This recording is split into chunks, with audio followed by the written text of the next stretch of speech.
So we've been talking a lot lately, and Esther's been thinking incessantly about it on her own subjects and time, about the power of non-resisted thought, the enormous power of non-resisted thought. I want this, I want that, I would like to have that, but no power in that. And the reason that there's no power in it is because you killed the momentum right away. Oh, lovely, but I would really like to have that, but. So no momentum. So let's just say that power is momentum, and that momentum is power, and that power is non-resisted and momentum is non-resisted. So the more you allow a thought to flow without resisting it with the contradictory thought, then the more speed it picks up, the more energy it attracts, the more its bigness happens, the more its power happens, the more the force of it happens. Are you getting the sense of what we're talking about? So if you are thinking a thought about something you really, really want, that you've been a while wanting, and your conclusion is it hasn't come yet and is too slow in coming, then when you think about this thought, you think about it with such a mix of resistance that nothing changes. It just stays in its same relationship with you. You want it, but you've got a push-pull going on with it. So no momentum ever happens, and no what feels and looks like magic to you and others ever happens, because you don't allow the momentum to allow it to happen. If you have a thought about something that you don't care that much about, you're not offering much resistance to it because you're not thinking about it that much. But you're not really encouraging the momentum of it either, because you're not focused upon it. But this is the thing that we want you to hear. Even though you're hardly even thinking about it, the fact that you're not offering resistant thought means it's gaining momentum. So things you sort of kind of care about or sort of kind of want that you don't offer very much resistance to, they get bigger and bigger and bigger and bigger. The momentum comes and they keep presenting themselves to you in different ways. And then they get big enough that you see them. We love you so much. And then when you see them, what do? But. Then you offer the resistant thought because you believe in the but. You believe in the objectivity. You don't want to look like a crazy dreamer. You don't want to look like someone who doesn't face reality. And we want you to be someone who is fine with us if you face reality. We just wish you'd be a better selective sifter about which parts of reality you face. We don't want you to make stuff up. We don't want you to irritate people by saying things that are absolutely opposite of what they are. But we also want you to speak more about what you desire. So we'll talk about that as we are moving forward here today. How can you manage the energy of your own thoughts? How can you allow more momentum to flow? How can you allow enough momentum of what you desire to flow that your contradictory beliefs don't have enough power to really slow them down that much? If you're at the top of the hill, this is a perfect place for this analogy. Esther was knocked over the first time she saw the San Francisco hills. She couldn't believe anybody was really driving on them. And so we said, Esther, imagine that you're at the top of the hill and you want to give yourself a lesson in gravity and inertia. So you just get behind your car, take it out of gear, take the parking brake off, and push it just a little bit. And when it's just on this level ground at the top of the hill, you'll be able to push it. You'll be able to nudge it. You'll be able to push it right over the crest of that hill. So Esther thought about what that would be like. And she realized that because of the laws of the universe, because of the laws in place about gravity and inertia, that car would get rolling fast enough that no resistance that she could then offer could stop it. Oh, if she's at the top of the hill and it's just barely beginning to roll, she could step out in front of it and it bumps up against her because not much momentum is moving yet, yes? So she could stop it with her own body. It would hardly hurt at all. But if she waits until that vehicle is at the bottom of the hill, she's standing down there at the bay. Oh, here it comes, here it comes, here it comes. No problem, I'll stop it. Here it comes, here it comes, here it comes, here it comes. She's not going to stop that, is she? The momentum of it is going to take her over. So we want you to contemplate your power of non-resisted thought.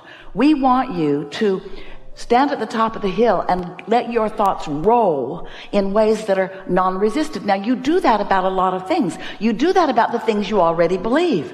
If you want something and you believe it, then you've got non-resistant thought. That's why you keep living it. Whether you want it or not, if you believe it, there's thought that is in motion that is not being resisted by you. When you really, really, really, really want something and you're not in the way of it, then it's manifesting all over the place, isn't it? But we want you to find a way, and you can do it here today if you want to play with us in this way. We want you to find a way that you can believe what your manifestations or evidence have not yet proved to you. We want you to believe in your extreme ability to attract wealth and prosperity into your experience. We want you to believe in solid relationships that feel good all day, every day. We want you to believe in a physical body that feels good, that's vital and alive and regenerating. We want you to believe in the things that feel good to you. We want you to believe in the things that you want, not just the things that you've already got. We love you so much, you don't even do a good job of believing in what other people have received. You just make stuff up. Well, they got it because... Look at that wonderful life that person is living, but... they inherited it. Lazy. They struggled not one bit. They don't deserve it. And we say, they deserve it. Esther had the most wonderful experience with her family the other night around a table. They play games every now and again. If you were on a desert island, what would you bring? What's the one thing that you would bring? Such a fun game. Makes you want to hang out with a lot of people that bring different things. Which is kind of what your plan was when you decided to come into this environment. You need to hang out with a lot of people that bring a lot of different things. And as you play with each other collectively, you have a lot to choose from. You benefit each other. And so this particular game, Luke asked for the game, and he said, if you could only have one wish. And then right away he said, and you don't get to wish for infinite wishes. He's played with other adults before. What's your one wish? And they went around the table, and Luke said, I want things to be equal. And everyone went, oh. And Esther said, they already are. Nobody wants to buy that. Because it doesn't look equal. And Esther knew it wasn't the time to explain that source energy is aware of everyone equally and flowing to everyone. And that the abundance is raining down, and that the factor is the letting it in factor, the believing factor, the allowing factor. But here's this young kid, already in his young life, he's decided that things aren't equal because he sees people having different results.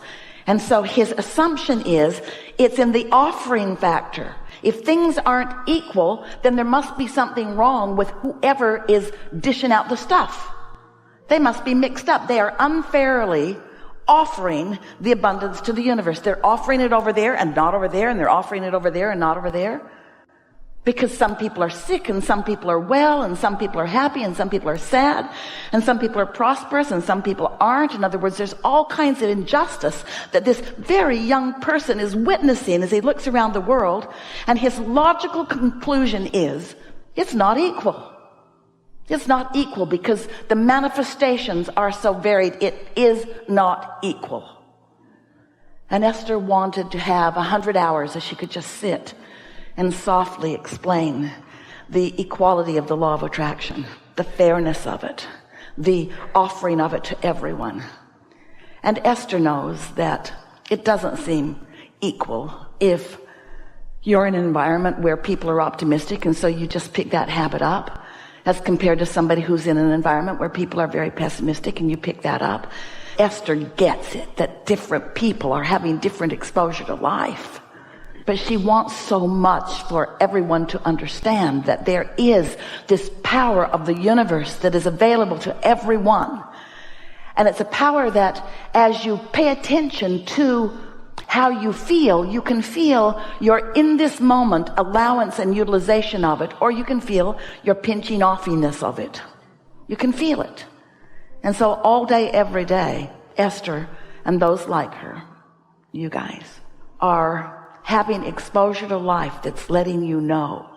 When something comes into your experience, notice the vibrational quality of it. And by that we mean, pay attention to the way that you've been feeling about that. There are two ways to know what you're creating in your experience. Two ways. One is wait till it manifests and then you look at it and say, yeah, that's about right. Or feel it before it manifests and then decide whether to encourage the feeling further or whether to choose something that feels differently. Because there is a momentum in every thought, and the things that you are thinking about are coming to you, whether you want them or not. You are powerful creators.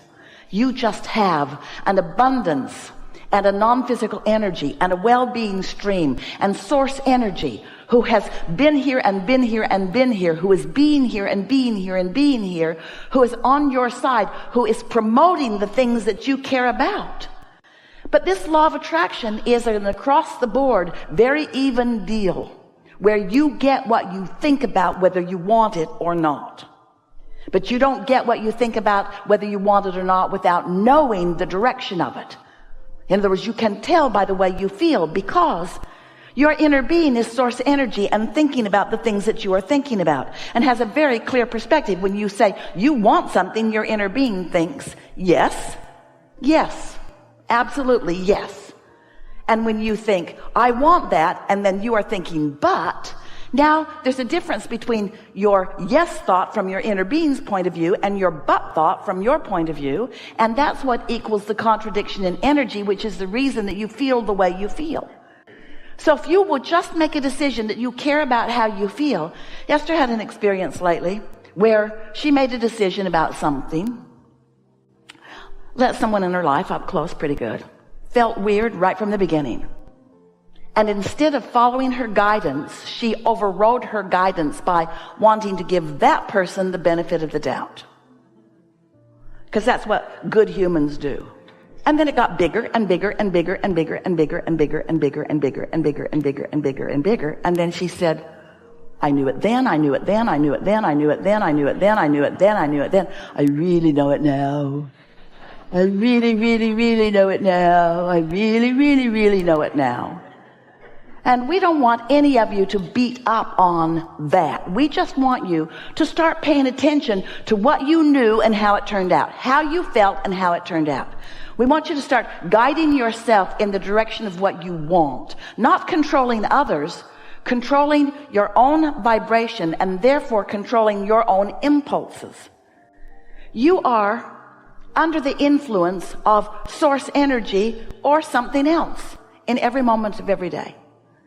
And when you are under the influence of source energy, you feel clear-minded and sure-footed. And when you're under the influence of something else, oh, there's impulse. In other words, we get it that you might feel a desire to help out. We get it that you might be inspired by something other than source energy, because every thought that's ever been thought still exists. And the law of attraction has gathered those thoughts into rivers and streams and currents that you can step into and have a pretty good ride on. We get it. We just want you to be more selfish and therefore more aware of the vibrational variance, the possible vibrational variance, the probable vibrational variance, the usual vibrational variance between what your inner being is thinking about, whatever you're thinking about, and the way you're thinking about it. We are eager to talk to you about whatever matters to you. We're going to have a wonderful conversation today about a lot of different things. What do you want to talk about? Some things. All right, you're going to really like this.